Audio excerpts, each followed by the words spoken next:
Okay, welcome everyone. My name is Brian J. Griffith, and I'll be the host of today's virtual book talk event. So I am the inaugural Eugen and Jacqueline Weber postdoctoral scholar in European history at UC Los Angeles. And this book talk is being hosted in conjunction with a course that I'm currently teaching at UCLA titled Interwar Crisis, Europe 1918 to 1939. If you'd like to watch any of the other video recordings of the book talks that I've hosted before during last year's version of this course, you can take a look at the book talks web page that I've put together on our course website. And I'm going to go ahead and send that to the chat right now. So I'd like to acknowledge this book talk's co-sponsors, which are UCLA's Center for European and Russian Studies and the Italian Cultural Institute of Los Angeles. So I thank both of them very much for their co-sponsorship and helping us promote this event. And if you'd like to reach any of them on social media, you can find UCLA's Center for European and Russian Studies on Twitter under the handle at UCLA-CERS,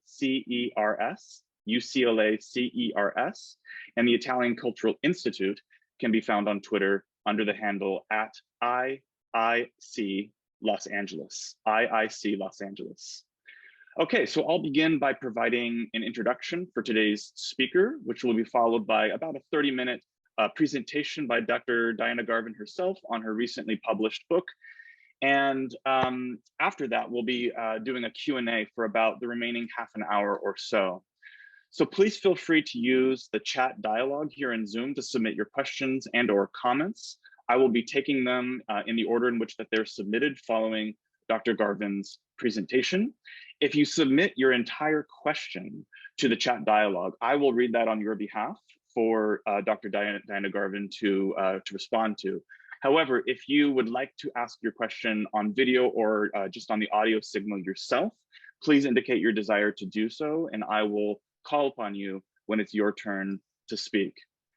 Finally, as a courtesy to our speaker and to the other attendees here today, I'd like to ask kindly that you mute your microphones until it's your turn to speak during the Q&A portion of today's meeting. Okay, so please allow me to introduce today's speaker, Dr. Diana Garvin. So Dr. Garvin is a social, cultural, and political historian of fascist Italy and its colonial territories in East Africa, with a special emphasis on the history of food production, consumerism, and gender dynamics under Benito Mussolini's 20-year dictatorship. Diana earned her doctorate in Romance Studies at Cornell University and is currently serving as an assistant professor of Italian and Mediterranean Studies at the University of Oregon. Dr. Garvin has been the recipient of a number of really prestigious grants and fellowships, including a Julia Child Foundation Scholarship, a CLIR Mellon Foundation Fellowship for Dissertation Research in Original Sources, a Wolfsonian FIU Fellowship, and the prestigious Rome Prize Fellowship in Modern Italian Studies at the American Academy in Rome. And most recently, a Fulbright Global Scholar Award in support of her ongoing research on the topic of coffee culture in modern Italy. Diana is the author of really just an impressive number of journal articles and book chapters and more, including articles published in the journals Critical Inquiry, Signs, the Journal of Modern Italian Studies, Food and Foodways, Modern Italy, and Annali d'Italianistica. In addition to these publications, Dr. Garvin's research has appeared in a number of scholarly anthologies, including, and these are just naming a few of them, Interpreting Urban Spaces in Italian Culture, published by Amsterdam University Press, The Routledge Companion to Sexuality and Colonialism, published, of course, by Routledge, Representing Italy Through Food, published by Bloomsbury Academic, and Food and Material Culture, published by Prospect Books. And that was just a few among the publications on her impressive CV. On top of this impressive list of publications, Diana's monograph, Feeding Fascism, The Politics of Women's Food Work, which I have proudly here in my possession, was recently published by University of Toronto Press and will serve as the topic of today's presentation. If you'd like to purchase a discounted copy of Dr. Garvin's book, I believe at 35% off, you can do so via the following URL and a discount code that I've just inserted into the chat dialogue here.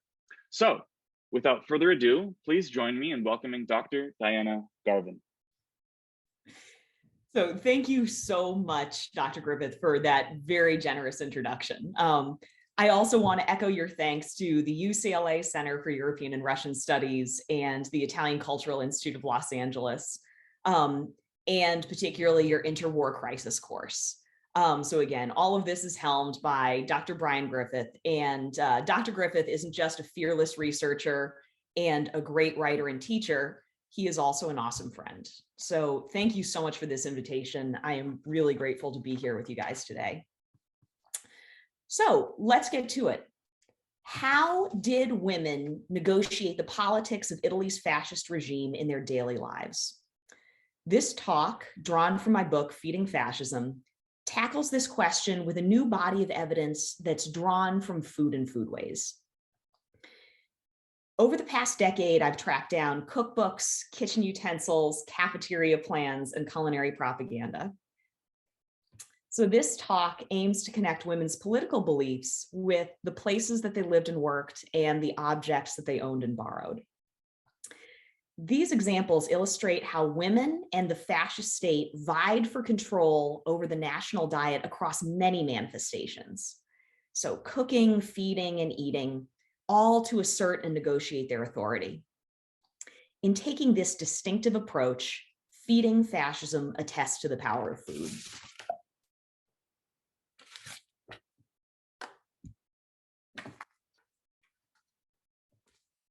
The focus of this story is highly specific in terms of place and in terms of time. In terms of place, it looks primarily at north central Italy, Lombardy, Piedmont, and Emilia-Romagna. Milan, Turin, and Genova created an industrial triangle, so a powerhouse of factory work. And along with Bologna the Red, these cities crackled with communism. Their long labor history was pockmarked by strikes. And yet, the opposite political pole stood in the same location. Mussolini was born in the small town of Predappio in Emilia-Romagna.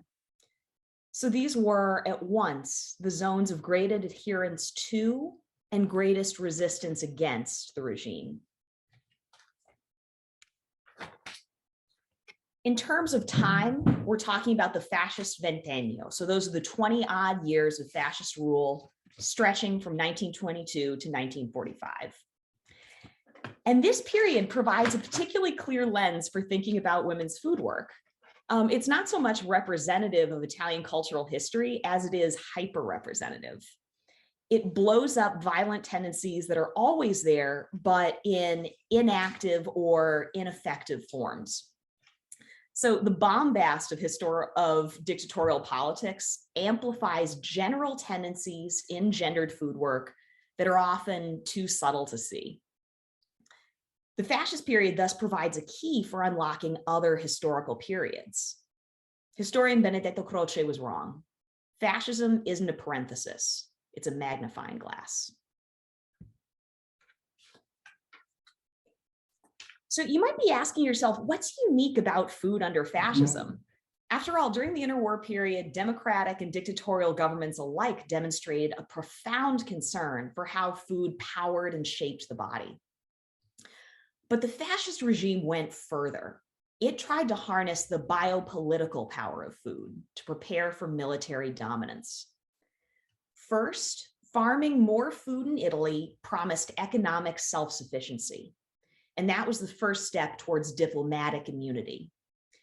This was part of the regime's broader push for autarky, and that's a key word for this talk.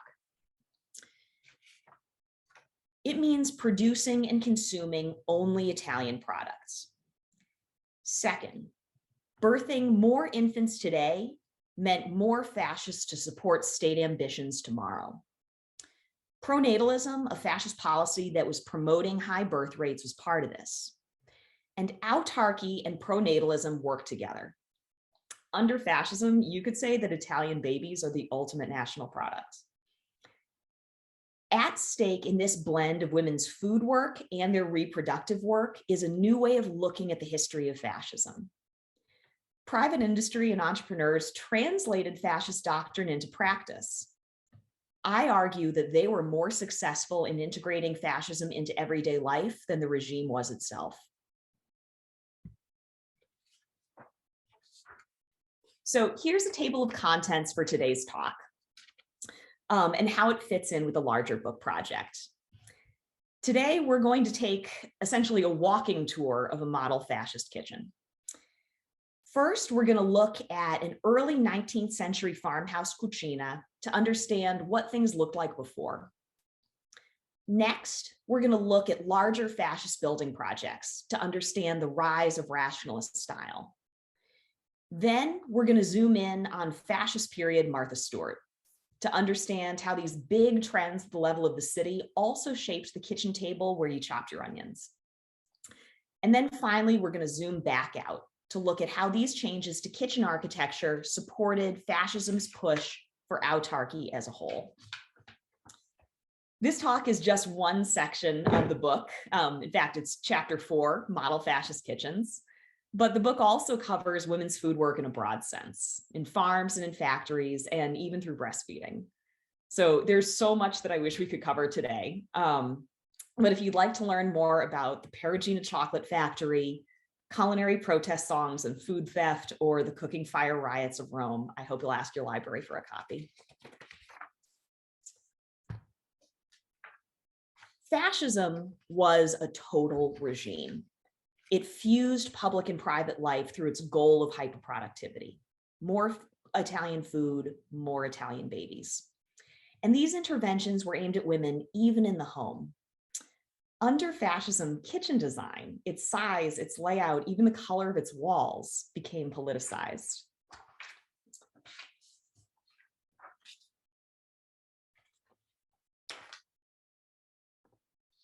For much of Italian history, the kitchen was the house. Most Italian homes consisted of one large multi-purpose room. Because in the days before central heating, warmth was the key concern for kitchen design and use. People, cows, chickens, everything and everyone gathered around the hearth fire. Because kitchens housed many bodies, both animal and human, they held negative associations as dark, dirty places. In the 1920s and 30s, the regime built much smaller kitchens throughout their new public housing projects. Only one person could fit, and that person was a woman. So this move not only adds more gender to the kitchen, but it also turns it into a specialized workplace. And that specialization and that approach, shrinking to specialize, was concurrent with other moves by the regime. Private bedrooms for parents are introduced to public housing for the first time. After all, having a large family moved you up the wait list for these new regime-approved housing blocks. In parallel, the kitchen becomes a small sanitary laboratory, a small sanitary factory with one purpose: to produce as much food as possible with speed and with hygiene.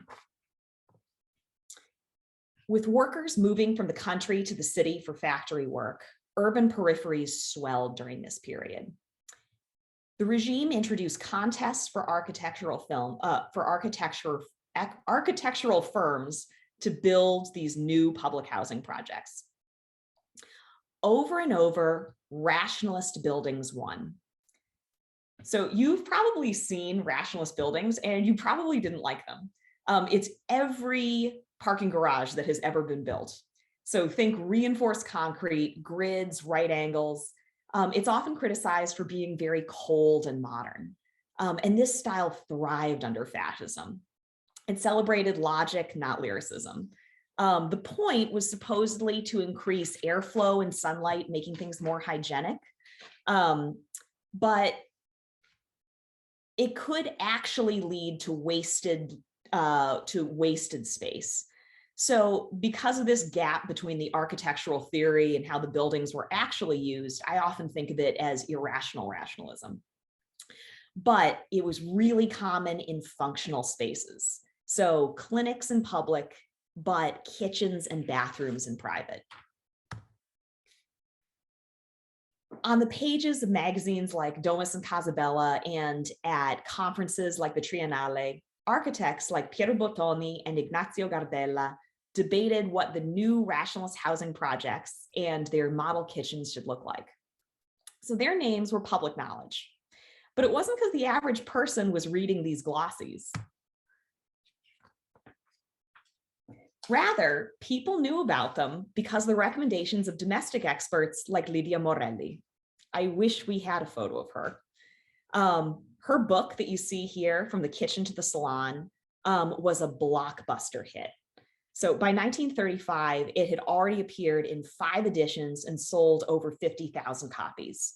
And that's a huge number given that the Italian population at the time was just under 43 million. In this book, Morelli promoted her favorite Bottoni and Gardella regime-approved kitchen designs, already in the public housing projects. Middle-class fans then adopted these ideas, like how to arrange the kitchen and what pots and pans to buy for home use. Morelli's books show us how kitchens changed under fascism. They show how the average woman experienced fascism in her day-to-day life.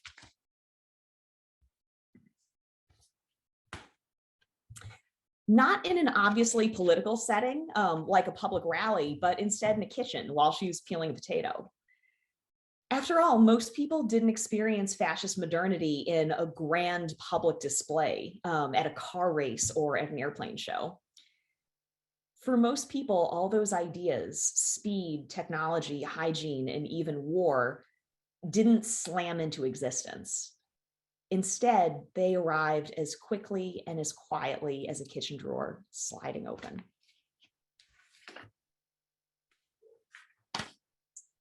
Here's an example of one of Morelli's favorite kitchen designs. This one's from Bottoni. Standing at the kitchen entrance, we see a small white tiled room arranged in a Taylorist work triangle. So there's a prep area, the table, a cooking area, the stove, and a cleaning area, the sink. And you'll notice the photographer centers 2 key additions that you wouldn't have found in a kitchen before. There's a clock and there's an electric stove. It's 1:45, and the 3-burner stove has a double boiler going and what appears to be an apple crostata waiting to be put into the oven. To the right, we see a sink filled with dishes and 2 white towels hung from dedicated hooks. On the table, we see a half-peeled apple on a napkin, small serrated knife, a white ceramic plate, plus a black mixing bowl filled with flour. Against the wall, glass cabinets open to reveal immaculate white dishware and shining aluminum pans. Just below, the countertop holds the ingredients and machines for preparing espresso. Sugar, coffee, and a coffee grinder, a new appliance for this time period. And a black cord snakes between the grinder and the wall, marking an otherwise invisible innovation. This kitchen is wired for electricity.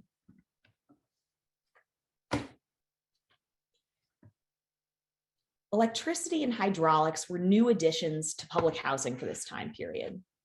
In the kitchen,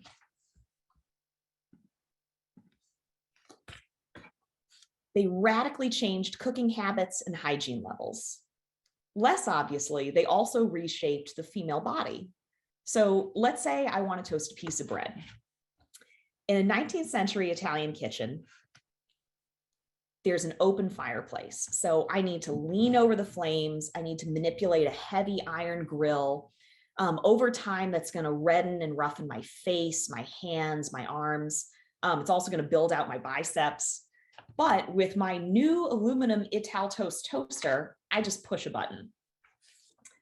The kitchen stays cleaner. There's no ash, there's no wood smoke. Plus, I have that sink for easy cleanup. And all those highly visible body parts stay delicate, white, unmuscled, all the markers of female upper class status in Northern Italy at this time. So bringing electric and hydraulic infrastructure into the home not only cleans the kitchen, it also gentrifies the body. So this isn't to say that the fascist regime is using a toaster army to dominate the public, but rather it's an example of how a private company is making use of the new regime-funded infrastructure, as well as futurist aesthetics of speed and technology in order to push a product. And indeed, ad copy for the Ital Toast toaster focuses on the machine's autarkic materials, aluminum and chrome, and shows one of the new Milanese housing block kitchens. It cast fascism as fashion. This is, the ad copy claims, the most patriotic way to make toast.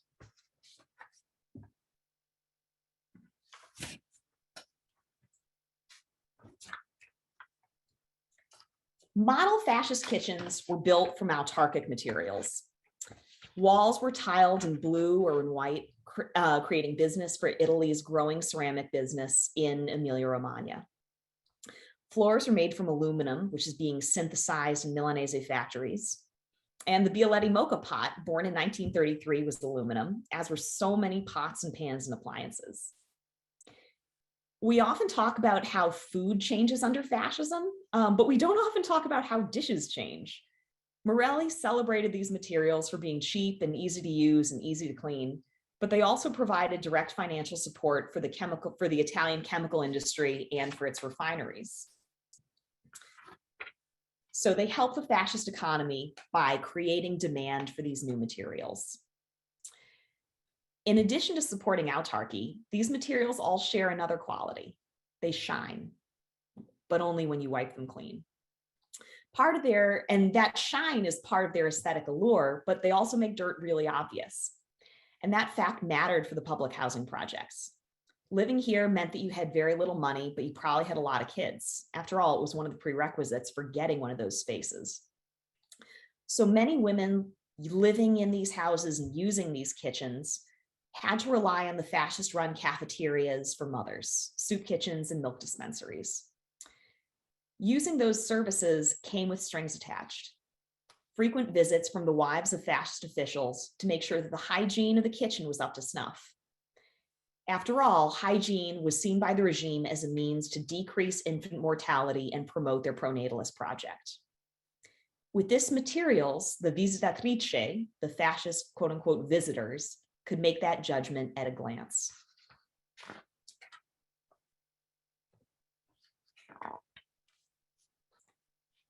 In 1939, Italy entered the Pact of Steel with Nazi Germany. Italian foods like tinned tomatoes and the factory workers who produced them flowed northward to Germany, both voluntarily and through conscription. Rationing was introduced and black markets boomed. Finding enough food to eat, especially in the cities, was a difficult task. During the early 1940s, as Carol Helstowski has pointed out, each social class's diet fell to the nutritive levels of the one below. So that means that school teachers, pensioners, and government employees all sought charity and frequented soup kitchens. Cookbook authors like Petronilla, the pen name of Dr. Amalia Moretti Foggia, offered recipes for chicken soup without the chicken. As war went on, recipes changed. Ingredients started to come not in a paragraph form, but at the top of a recipe, so that if you'd already used up your ration of rice, you saw it at the top, you knew not to read any further. And cooking methods changed. There's a lot more cold food under the assumption that you had to ration your gas as well as your rice. Middle-class foods started to look a lot more like working class diets, more foraged foods like frogs and birds' eggs and greens from the hills. People ate things that they didn't before, more guts like blood soup. Wartime pushed women to negotiate the boundaries of Italian cuisine and the outer limits of taste and edibility. And this doesn't mean that they engaged in these projects willingly. Perhaps Foggia's conclusion to her recipes is most telling in this regard. Her final cookbook and her work as an author concludes with a plea for peace at the expense of her legacy. Above the image of a white dove with an olive branch in its beak, she wishes for the demise of her life's work. May the war end, and may my work here become irrelevant, forever consigned to a dusty shelf. During World War II, civilian morale was low. Food shortages were endemic, and hundreds of thousands fled for the countryside. Partisan resistance groups in Italy spread northward, clashing with fascist and Nazi German troops. Mussolini was shot in April 1945, and his body displayed in Milan. Northern Italian food factories, including Perugina, were subject to heavy Allied bombing, especially in 1942 and 1943. The industrial areas of Milan, Turin, and Genova were flattened.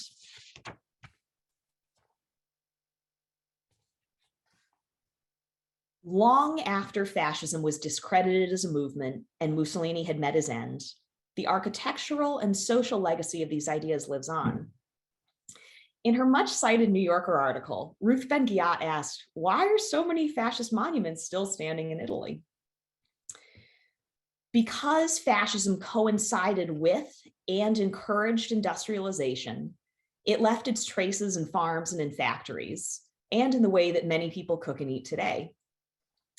And in many ways, fascist moves like the industrialization of the food industry, its speed and its total invasion of private life actually gained greater ground after the fall of the regime. Out of the post-war rubble of the late 1940s, larger, more modern food factories were built. Filled with gleaming metal machinery, they pumped out new lab-born foods. You could almost feel Marinetti and the futurists nodding along. Everything suggested speed, hygiene, and hyperproductivity. Extensions of the highway and railway system meant that food traveled greater distances than ever before. And the American Marshall Plan, together with Italian industry, introduced a number of new industrial treats.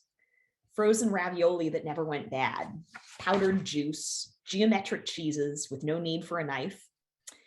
Now, clearly these foods did not take over Italian cuisine.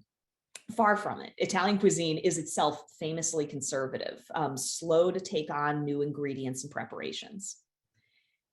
But it does change over time, bit by bit. After all, for most of the peninsula's history, tomatoes, a classic ingredient, were considered poisonous. So this is a period where not only food changes, but the way people buy, store, and cook food also changes. The Italian economic boom of the 1950s and 60s brought large social shifts, mass migration from south to north, urban peripheries swelling with new arrivals, and more kitchens, like the ones pioneered under the fascist model, were built. With more cash on hand, many Italians were eating more and better food. More meat, more cheese, more milk, more pasta. You can check out those enormous steaks in this new Kelvinator refrigerator ad. And those foods would have come from new places, from the new supermarket chains like the Esselunga, designed by Gio Ponti, one of the many architects with regime ties who continued to work during the post-war period. So did Luisa Spagnoli of the Perugina Chocolate Factory, so did Delia Notari, so did Lydia Morelli. Many Italians called it the gioco delle sedie, or musical chairs. In this time of huge changes, the people, domestic experts, who everyone took advice from, actually stayed the same. This is why this project matters. Fascism coincided with industrialization, meaning that a lot of buildings were set up in a period marked by its goals. It's not that food changed all that much under fascism. It's that the rules surrounding food factory work, who works for how long and under what conditions, and home design and use were put into place in a period that had dictatorial goals in mind and then forgotten. Italy never had a Nuremberg, no national reckoning with the dictatorship, in part because it was so entrenched in everyday life. Italian food companies, especially those whose industrial history extends back to the Ventennio, are now in a unique position. Whether due to product names, recipes, or previous government ties, they can tell a certain story about Italian history and national identity. So we might place consumable products like pasta within the context of debates regarding monuments and museums. they become all the more important in the face of political movements that attempt to resurrect idealized versions of the national past. Objects like toasters and candy bars are scripts that prompt us to act in different ways. If we can understand their historical origins, then we have the opportunity to use them or intentionally misuse them as we choose. Kitchens matter because they're the places where memory gets written. Thank you so much. And I would be happy to answer any questions you might have. Great, thank you so much, Dr. Garvin, for that really intriguing and stimulating presentation. Just as a reminder to all of the attendees we have here on Zoom, if you have a question and you would like to ask it yourself, you can indicate so in the chat dialogue, just putting your name in so that I can keep track of the order in which questions are being asked. And if you would prefer that I read your question for you, go ahead and type it out completely in the chat dialogue, and I'll read that for you on your behalf. I might just get us started, if you don't mind, Diana, with a couple of questions of my own. So I want to start with your use of material culture as a source material, which is, I think, the way in which you do it is so interesting. And I wonder if you could tell us maybe a particular moment during your global trotting of archival trips and visits, if there was a particular moment and a particular object of material culture that really helped kind of get the project going in your mind, or kind of shaped the direction that the book was taking as you were putting the manuscript together. Was there a particular collection or a particular object that really spoke to you and kind of sent you on your way? This project actually popped out of that toaster I showed you. So you guys are going to think I'm absolutely obsessed with appliances, and it is true. I ran into that toaster very early on, and it really was the start of the project. It was from the Wolfsonian Museum in South Beach, Florida, which is itself an Art Deco jewel box, and they specialize in dictatorial kitsch. So I was there, I was taking a class with the wonderful professor who became my advisor, Medina Lazansky, was doing some fall research.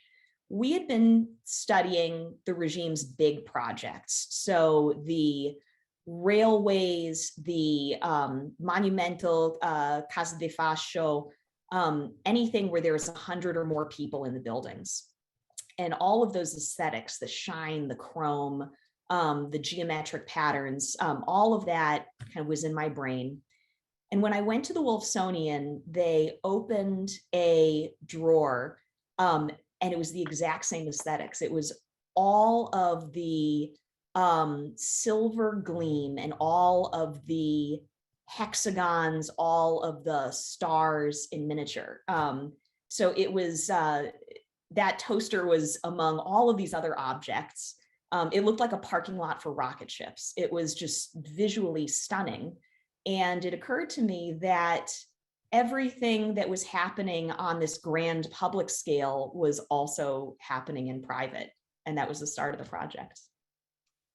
That's incredible. I love that. Yeah, and that's one, as I mentioned, that's one of the things I love about your research is the incorporation of so much material culture, which tends not to be in our kind of textual discipline, right? It tends not to be things that that we see as primary sources, but they very much are. And as you, I think, rightly pointed out, they inscribe history in their designs and in their purposes. We have a question from Jonathan Morris, who would like to ask it himself. Jonathan, do you want to take the stage? Yeah, I was hoping I already had. Am I there? You are there. You are. Hi there, okay, Jonathan. Great. Sorry, I can't see on this. Yeah, sure. I just wanted to ask about the contrast between the city and the countryside in this period, Diana, because I was sort of looking at your first slide there, which is great, that picture of the kitchen. Yes. Which is very much a rural picture, isn't it? I love the donkey in there. Let me pull that up. There we go. There we are. Yeah, fantastic. So I mean on the left there, that big picture is very much a rural kitchen, and obviously the one on the right, as you said, is a public housing one. Mhm. And I wondered about the tensions between city and countryside and kind of the food work that was being done, but also, if you like, the kind of the food fashion, for want of a better word, or the kitchen fashion, because obviously if you're in the countryside, it's a totally different line. A lot of the things that you talked about, the electricity or so forth, that, you know, would like to get a sense of the extent of that. But also then when you went on to talk about the Second World War, it just made me think, well, this is a bit of a rinvincita of the countryside, right? Suddenly you're back to these, you know, I mean, it's going to be pretty difficult, right, from a public housing to go out and gather yourself some frogs. So I just wondered if you could talk to that a bit about those tensions, and maybe what you see of those during the period, and also how they move perhaps into that post-war period. Thank you for that great question. Yeah, that is so the tension between the countryside and the city is absolutely fascinating in this period, because you see the regime heralding both. On one hand, they are celebrating the speed, crowds, and hyper productivity of an urban realm, and at the same time, Mussolini himself says bisogna ruralizzare l'Italia, so Italy must be ruralized. I think what they share is there is a push to speed and electrify the countryside, and in the city to have the countryside's booming food productivity. So in the city, women are encouraged to use the cortile to have small bathtub gardens, to build their own rabbit hutches and chicken coops. In a weird way, this period really breaks down the dichotomy of the country and the city by bringing in speed to the country and product and food production to the city. I was most struck by a group of women called the Mondine, the rice weeders, in terms of embodying some of the contradictions of the regime. On one hand, they are celebrated by the fascist party. They're robust, they're florid, they're fertile, they're everything an ideal fascist woman should be. The only problem is that most of them identify with the Communist Party at the furthest right. Most of them are anarchists, socialists, and in their very famous work songs, they sing of their dislike of the regime. So I think I wish we had more time to get into the countryside, but you're right in that those tensions very much come into the kitchen management of the period. All right, very good. Next question is from Donna Martinez. I'll go ahead and read it for Donna. It says, is there a food creation we're still eating today that originated during World War II in Italy? For example, meatloaf was popular in the US during that time because it expended a limited amount of meat. What's interesting about the dishes themselves is they don't change very much.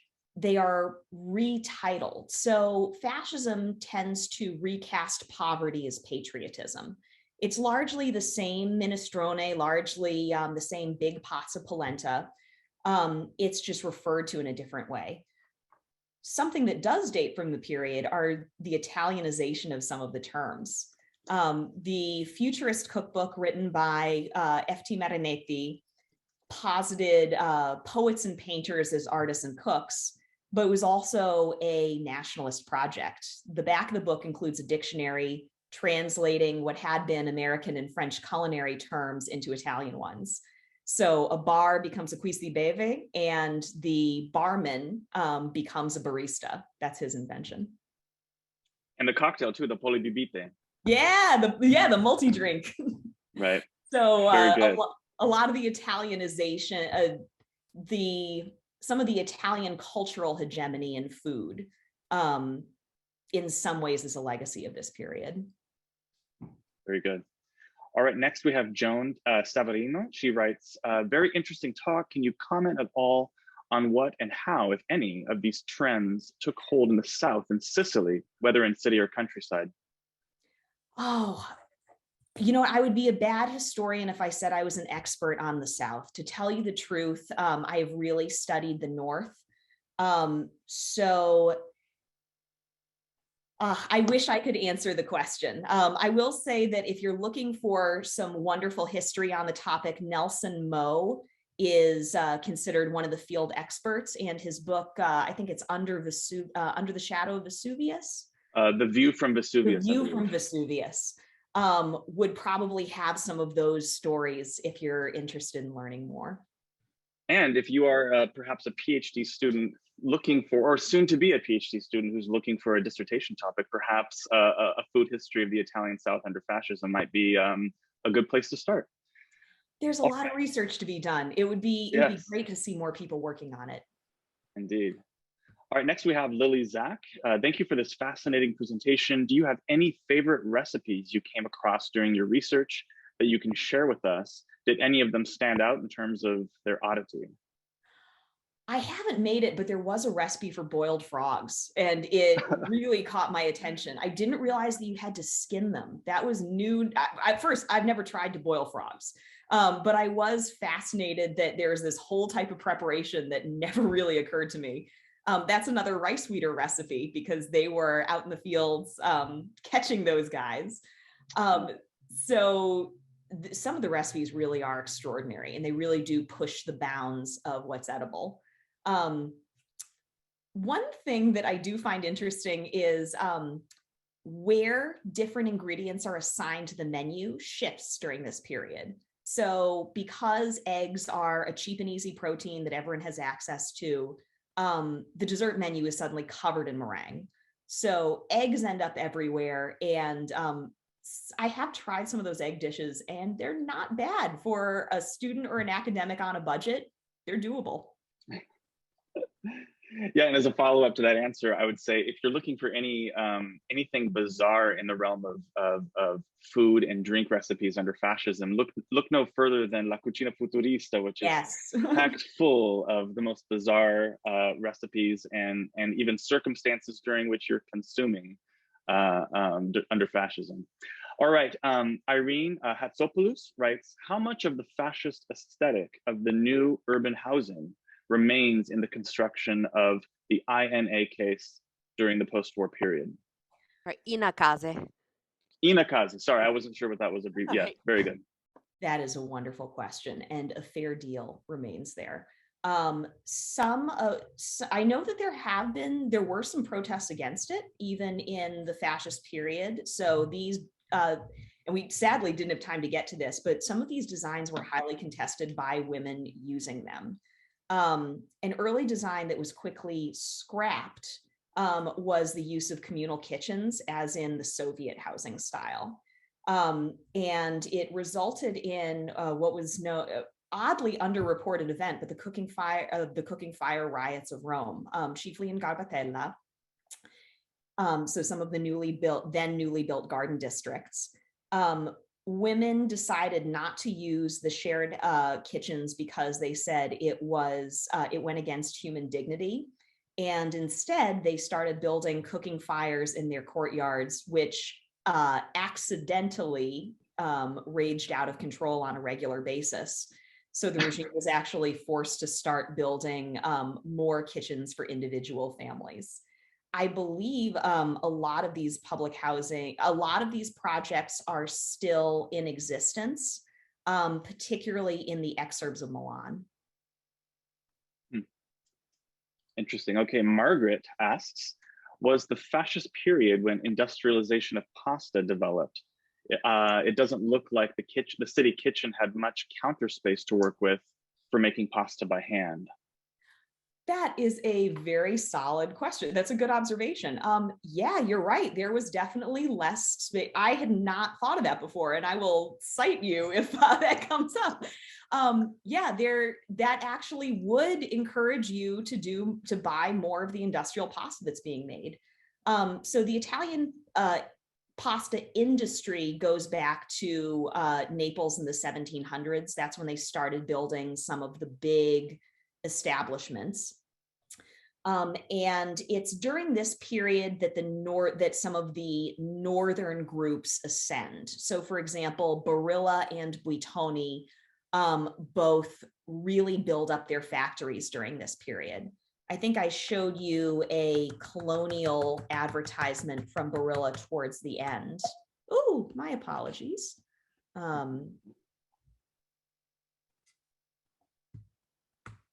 Here we go. So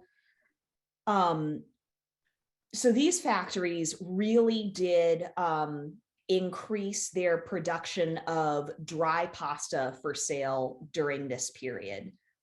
So there was a precedent for it in the South, but yes, these companies really get going in the 1930s. Very good. And while we're still on this slide, before I get to Lori Hart's question, now that we have the La Molizana pasta up, I wonder if you could maybe explain the Abissine Rigate reference here in terms of how it's being, cast, what that reference is and how that relates to the pasta shape. Yes. Pasta companies in the 1930s would use politics, again, fascism as fashion. They would often pick up on political trends. Today we discussed autarky and pronatalism, but they were also heavily involved in colonial projects. Barilla, for example, had partial ownership along with the Galbani Cheese Company over the new rail network in Eritrea, for example. And pasta shapes would include, often took African names. So this is ridged Abyssinians. This was part of a scandal in 2021 when it was advertised as having, I believe, quote, a lictoral flavor. Lictoral referring to the lictor, so the symbol of fascism. Barilla had produced tiny pasta fascis during the 1930s. So these can seem like historical oddities, but because there has been less of a formal reckoning, they sometimes burst into public consciousness, as happened with the Molizana company last year. Very good. All right, next we have Lori Hart's question. She writes, thank you for this. If I heard correctly, you mentioned that tomatoes had been considered poisonous. Could you say more about the life of the tomato in Italy generally and under Futurism and Fascism specifically? Happy to. So there's a wonderful book, if you're really curious, called Pomodoro from the scholar's last name, I believe, is Gentilcuore, which in itself is actually a type of tomato. The tomato came in with the Columbian Exchange, so in the 1500s. So the exchange of ingredients, but also sickness and disease between old world and new, between the Americas and between Europe. When the tomato first arrived, it came with its buddy, the potato, and they had radically different receptions in Italy. The tomato was red and juicy, and it looked for all the world like the forbidden fruit of paradise. So it was roundly rejected as being a not only poisonous, but potentially satanic fruit. The potato, with its blandness and its easy portability and its its ability to fill the belly, was embraced by the elite classes as a wonderful food for the poor. Problem was they couldn't get the poor to eat it right away. It was popularized by Parmentier, whose name is now obviously part of the famous potato recipe, potatoes Parmentier. So in France, they planted potato fields, kept them under armed guard, and then removed the armed guard for a day. All the poor rushed in, stole the potatoes, and that was how potatoes actually became promulgated from France down to Italy. So potatoes did a little bit better, especially because the word from the New World for potato was papa, which sounds a lot like Pope in Italian. So it was the godly food. Little by little, tomatoes did catch on, and the first recipe that we have with tomatoes in it is tomato sauce, quote, in the Spanish style. So as with a lot of Italian cuisine, there's so much intermixing and borrowing from nearby neighbors. Very good. Thank you for that response. And I just want to acknowledge that Lori Hart is the director of the UCLA Center for European and Russian Studies. So thank you, Lori, for your co-sponsorship of this event. It looks like the last question, unless there's any final words out there about to trickle into the chat dialogue, will be from Esther Claudio. And they write, do you know if one of the reasons for these factories blooming during the fascist period, these food factories, was the use of political prisoners as cheap sources of labor?